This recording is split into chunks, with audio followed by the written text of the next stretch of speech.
often don't see everyone together in the same room like this. And so we believe this is an important event, and I'm honored to be here with you. I wanted to also recognize the elected officials that I personally serve with, and I know that they've already been mentioned, and we've been asked to stand, but I'm really thankful for the council that I'm serving with. And I think that the state of Midland and my ability to do this job is really reliant on the staff and the group that I serve with. And so I want to point them out to you. Many of you in this room know them, but we have Scott Dufford, and I don't know if he's here, I have not seen him. But we also have Jack Ladd and Robin Poole. We have Councilman Corrales, and we have John Norman, and we have Amy Stretcher-Burks. And I'm so thankful to each of you for what you've contributed to my perspectives on council and to the work that we're doing together. Looking forward to continuing to serve with you. I also want to say thanks to my family. This is a difficult job to do as a mom, as an owner of a business, and there are a lot of things that I'm not able to manage by myself. And so I just want to acknowledge them. My mom and my husband pick up the slack for me in ways that no one will ever know or see. And so I just want to acknowledge them here. And then I just want to jump into some of the conversations that we're going to be having today and the change that's already been alluded to in Abraham's introduction.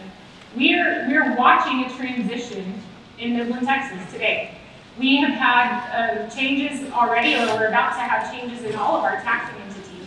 We have a new leadership at the helm of Midland Health. We have new leadership coming in for Midland College.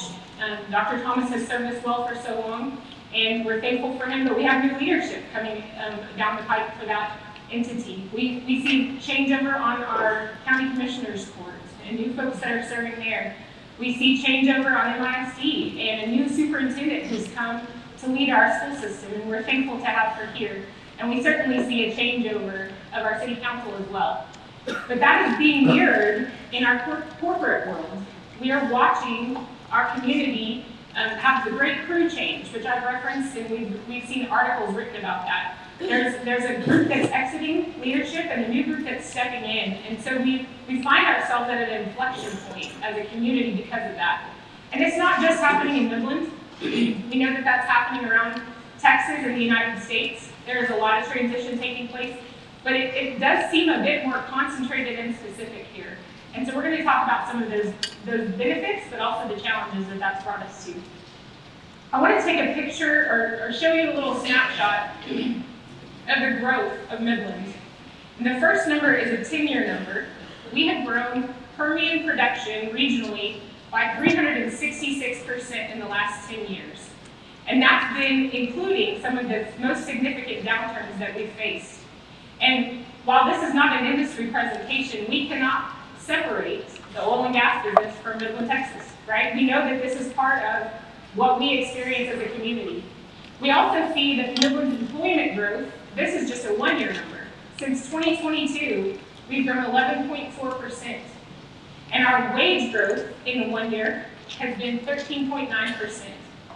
And so what that means for our community is this feeling of excitement, this feeling of driving forward, and we have to respond appropriately as local leaders.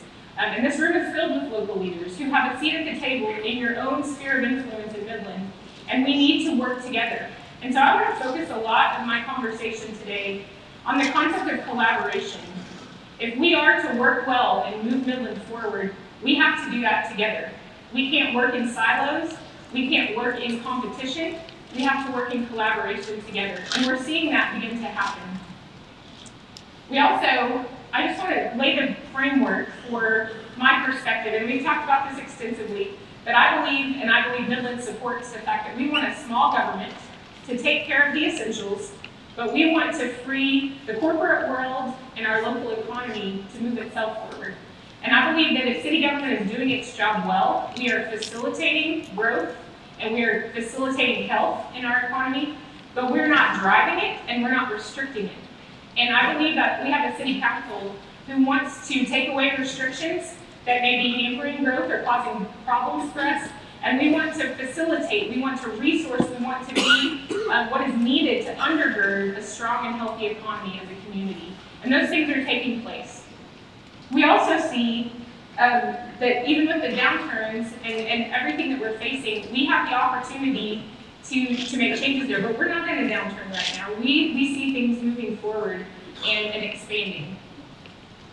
Institutions and governments are made to serve people. People are not made to serve institutions and governments. And I'm thankful to live in a community that sees it that way. So as we look forward, this is a heat map. And it's difficult to really see some of those words from where you're sitting, but I want to explain to you what you're looking at. Those are the permits that have been pulled for permits for development or growth for building in Midland. And you see the heat map indicates northeast Midland and southwest Midland as being some of the primary areas of significant expansion. But you also see that it's happening across our community. And we're experiencing this at the grocery store, right? How many of us are feeling the growth at the grocery store? We're feeling this on our roads. We're feeling this in every facet of our life.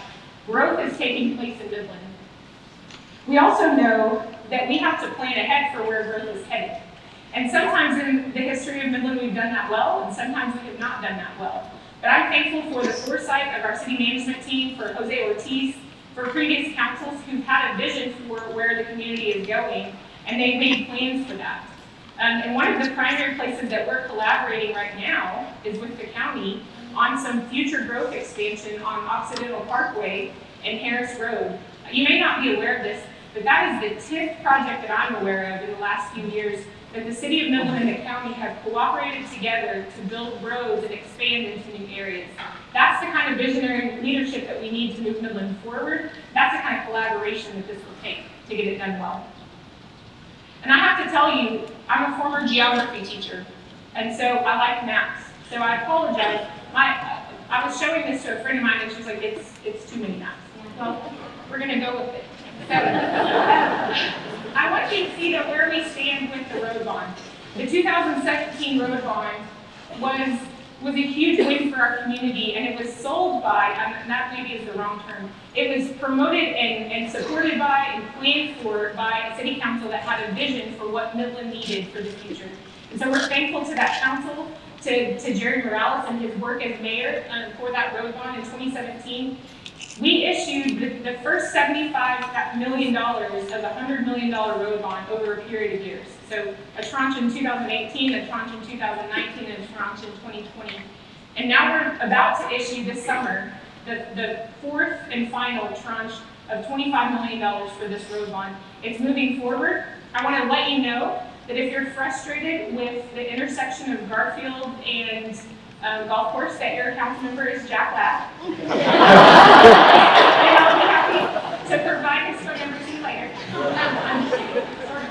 But we're frustrated, right? We have orange cone fatigue in Midland, Texas. But we want to see these roads develop, and we understand the importance. And we're in this together. And so as we see those, as we're frustrated, I want you to remember that we're planning for the future of Midland.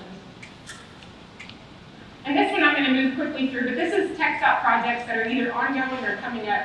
I-20 is being developed, and it's going to be torn up for a long time, for years, as we're getting it widened. We're expanding those roadways and making sure that we have what we need to expand. We're also going to see in the coming days, probably in a few months, they're going to start developing Big Spring. And so we're coordinating with TxDOT so that we don't have Big Spring and Garfield and Main Street all torn up at the same time. But we have to work with TxDOT to make that happen. So again, collaboration to be able to move things forward. I believe as part of our vision for our community, we have to pay close attention to safe communities. We have to resource our law enforcement and first responders to be able to do what they need to do to keep us safe. And their job is a difficult one. And sometimes it's very thankless. But we are looking at giving them the things that they need. This council has been faithful to go ahead and approve it in the budget, and we've gotten it funded, and we're waiting on them to all be rolled out. But new communication devices, radios for our police and first responders. This is going to help us to keep our community safer. We're also working on a phased plan for a regional training facility that would be for both fire and police, where we would be able to welcome other surrounding communities into our community to be able to provide training, world-class training for these different groups. So I'm so proud of the work that our council is doing with these. But we need your support for police and firemen in our community. And I would just ask you, as you see them out and about in our community, Tell them thank you for the good work that they're doing. They make our community a better place. Water is always a hot topic, and I don't know if any of you have ever seen this map. This was actually developed by city staff, and I think it shows a really good picture of why we have to plan ahead for water for future generations.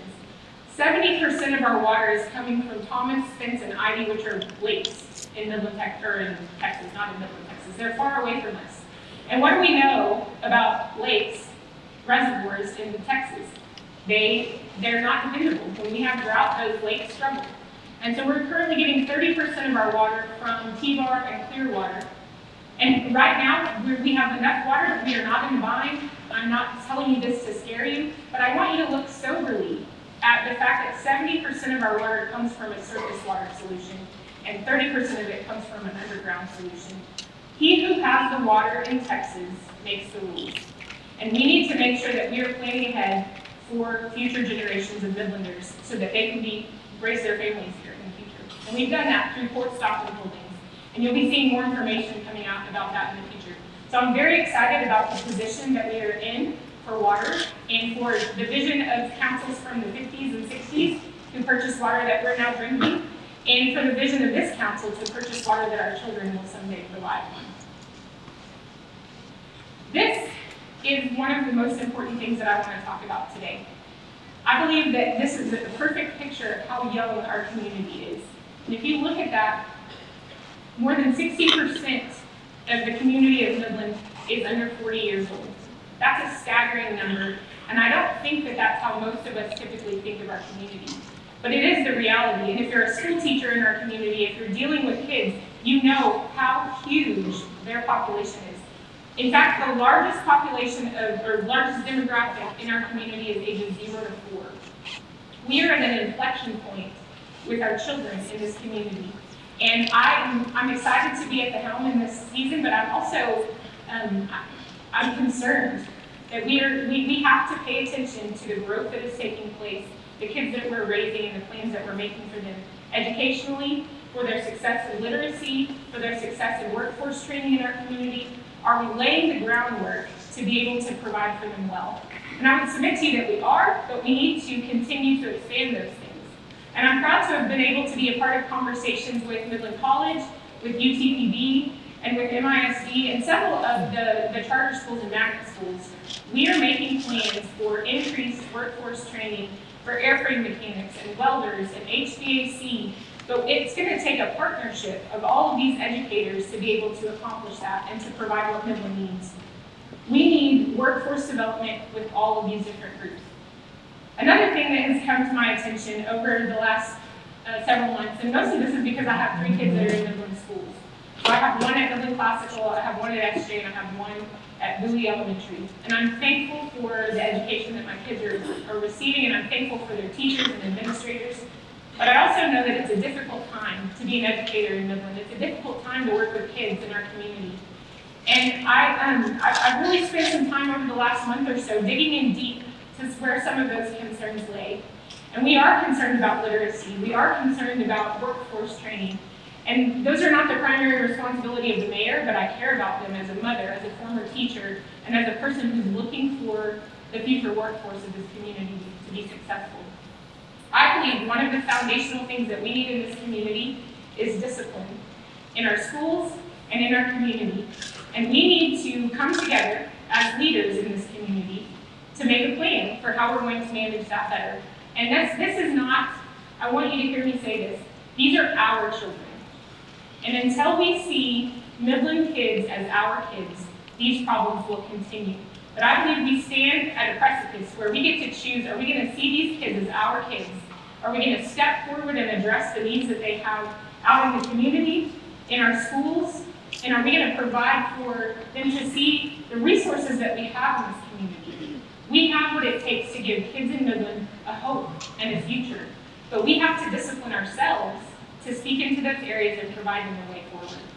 And so that's why I'm forming the Mayor's Task Force. And I want us to, I've already spoken with all of these people, so I made sure I laid the groundwork so that they were not surprised when they got here. But we are forming this group. We're going to begin meeting in the coming weeks to talk about how we can have a convening of MISD, law enforcement, judicial leadership, community leaders, all of these groups have to come together to respond to what is a community problem. It is not primarily just MISD or just a law enforcement issue. These are families in our community that need to be resourced for their own success and future. And so I want you to know that that's happening. It's going to happen behind the scenes for a while. We have some groundwork and some hard conversations to have among some of these folks. But this is an opportunity, guys. This is where we stand right now in Midland, Texas, to be able to address the needs of our children, make sure that those needs are met, and that they have everything they need to be successful academically and in their future work lives. So, very excited about that. As a wonderful thing that I decided to do this, I don't think it's ever been done, but I had a mayor's art contest because I want to involve our kids in our community. And this is done by Min VR at age 18, and she won first place in our oldest age bracket. And I want to read to you what Min said about our community in her statement. She said, "Midland means mining home to me. As an exchange student, having been here for 8 months, Midland made me feel warm and happy. I've been so many places in Midland, such as downtown, the museum, and parks. I've made really good experiences here. So I decided to put as many in place as I can all together and put the details that I love. And when I come back to look at it, it will remind me of my lovely place in Midland." So I'm really proud of her work. And if you haven't seen it, the actual art pieces are back there. We've got first, second, and third place for all of these different age brackets. So Min received that. We invited them to be with us, and I don't believe Min was able to make it. But we have Jenny Giles, who did this one, and I love this one also. This is, I'm going to read you her statement. "I made a mockingbird eye because that is the state bird, and they are majestic. I love birds dearly. And while I was making this, I came up with a phrase that I love, and based off of this, it's all in the bird's eye view. When I think of Midland, I think of pump jacks and tumbleweeds. But those are beauty in the dustiest places." So this is how our kids see our community. I think it's beautiful. And then this is the third one. This is Leon, Emiliano Valenzuela, and we met earlier. He got to be here with us. He won first place as an 8-year-old in the Mayor's Art Challenge. So Emilio, did you want to stand up? Because you'd love to.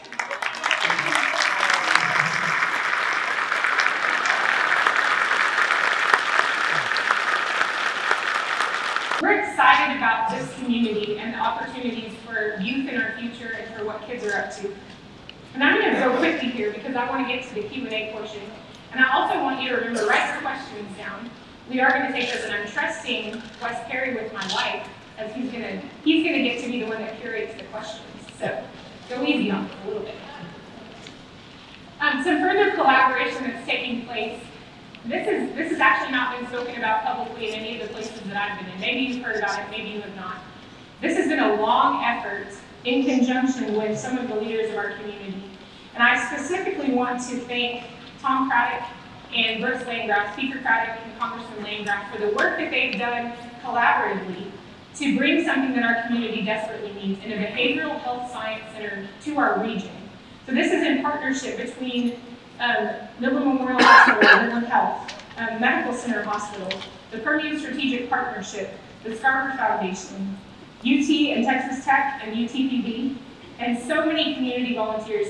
This has been a labor of love, and I had conversations even as recently as this morning with some of that team to say, this is happening, right? I can stand up there and say, we're having this, and they said, yes. We are going to have a behavioral health facility in between Midland and Odessa to provide for some needs that we desperately need to address in our community.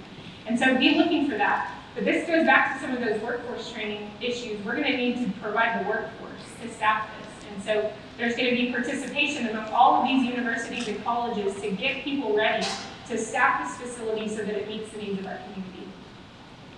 We also have a lot of development taking place, and you've seen some of these things in the news.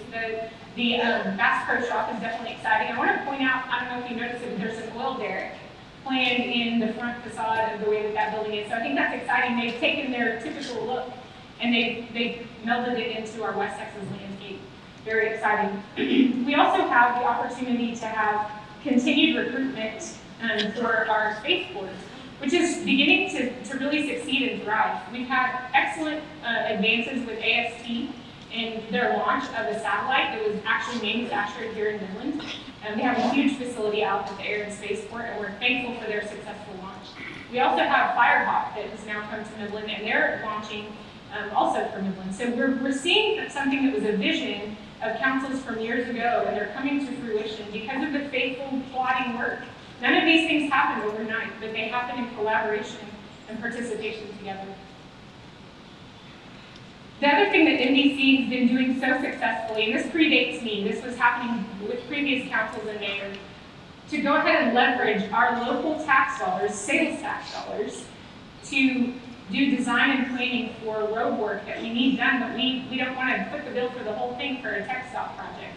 And so we're putting some of that money in, and then TxDOT is matching us, or giving the rest of the money to get those things accomplished.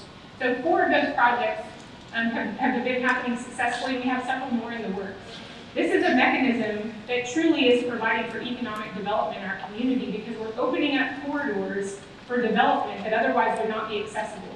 And so I'm thankful for the work of Sarah Harris and for the collaboration of our council on this issue and for the MDC board. They do so much work that they're never recognized for it. So I want to say thank you to the work that you do. Midland is, as I've belabored the point on already, very young, and we have so many kids and families in our community. And the thing that we hear repeatedly from our community is that we want this to be a safe and fun place for our kids to grow up. We want family activities, we want things that we can do outdoors, and one of those things continually comes up as the Wildcatter Trail or an outdoor bike park. Jack Ladd and I cooperated together several years ago, or a couple years ago now, for the Midland Trail Park out at Harris Field, and we were able to get existing city land that was now being utilized by mountain bikers and off-road bikers. They're able to go out there in a safe environment that's for them and intentionally for them, but you can also go out there and run or walk or bird watch. There's a water feature out there, and it is so successfully utilized in our community. We're thankful for the bike associations locally that have participated with us and are helping to maintain that. If you have not checked out the Midland Trail Park, we encourage you to go out there and take a look at it as soon as possible. It's really pretty and green right now, so go check it out. The Wildcatter Trail has been in the works for several years, and this is a partnership between the MPO, UTPB, both cities, both counties, and Bobby Burns has taken leadership in this in the past. Now, I and Mayor Hogan from Odessa are co-chairs of the Wildcatter Trail Committee to try to get this moved forward. But we're thankful for the progress that we've made. Tim Hare with Dunaway and Cameron Walker with the MPO have really advanced this. All these volunteer, really the rest of us are volunteers, but the Dunaway and Associates with Tim Hare and Cameron Walker are doing this like it's their job, because it is. And they have been awarded by TxDOT for the design that they did. So I want to acknowledge them for that award and say congratulations. And then the other thing I want you to know is that there is funding. We're in the second cycle of a grant application that we hope to be able to get some initial funding to start making this a reality. Most of us in this room probably know a person who's been injured or killed on a roadway on a bicycle in Midland, Texas. And this is a thing that we have the ability to do something about. We can provide a trail system that is off highway to provide a safe ability to go back and forth between the communities. And so I want you to advocate for this. I want you to communicate with us if you have concerns. I want you to talk to us about this. One of the things that, actually I heard this from Jack Ladd. His father used to say that people support what they help to create. That was Jack Ladd Sr. And I believe that that is really true. We need your buy-in, we need your participation. We need you to help us advance the things that you're passionate about. That's the way that we get some of these things actually accomplished. This is too big for us to do without community support and buy-in. But it is a thing that our community desperately needs. And so I invite you to speak to your council members, your county commissioners. Let us know if this is a thing you support and want to see advanced. And then the Midland Centennial District is such an important thing that we've been working on for several years. And the city staff has really put a lot of effort into this. And it's taken different iterations, but we've now settled on where we believe this is going to land. And it's going to be an entertainment district downtown where you can more easily get event venue at the park or in the surrounding areas. We will be able to close down streets to have markets and other things more easily. But it'll also provide sort of an incentive for continued development that's already started to take place along Wall Street. There's so many shops and restaurants that have come in there, but we can expand that further. And so we believe that the Centennial District is going to provide us that opportunity, and we hope to see this come before council in the next month or two to approve it, and then to begin the process of putting things in place to really make downtown what we all envision it to be. So be on the lookout for more information about that. Also, I want to give a quick plug. I have a newsletter that I send out via email periodically, and just give updates about things like this, other things that are coming, or just things that I'm concerned about and want feedback on. So if you're not already subscribed to that, I would invite you to get on Facebook and you can subscribe there. We want to be able to communicate with you. And I can speak for my fellow council members. I don't do that very often, but I think on this I can. We want to be able to communicate to you. And so we're trying to do that through the newspaper and through social media and through all the outlets we can find. We want this information to get to you. And so this is just one more way for that to happen. I want to end with the same graph, the young population of Midland.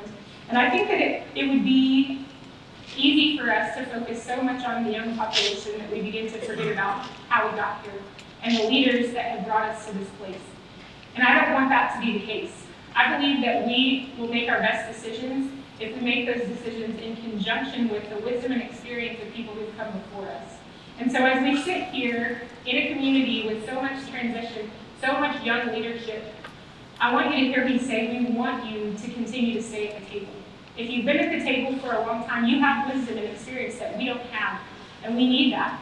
And we invite you to speak into our lives. But we also recognize that there is a transition taking place, and if we are to continue to be a premier city in West Texas, as is our goal, then we have to work together and collaborate to advance things. We're standing at an inflection point, a key moment in history. Will we continue the pathway that we've been on for much of my life in Midland, in which we make hay while the sun is shining, we take advantage of commodity prices and enjoy the prosperity of the moment? Or will we pivot our perspective and truly invest into the future of this community that we love? Will we begin to see Midland as worth our investment? I ask you right now to make a decision to continue to participate with us, to continue to move Midland forward. And I thank you so much for letting me be here with you today. Thanks.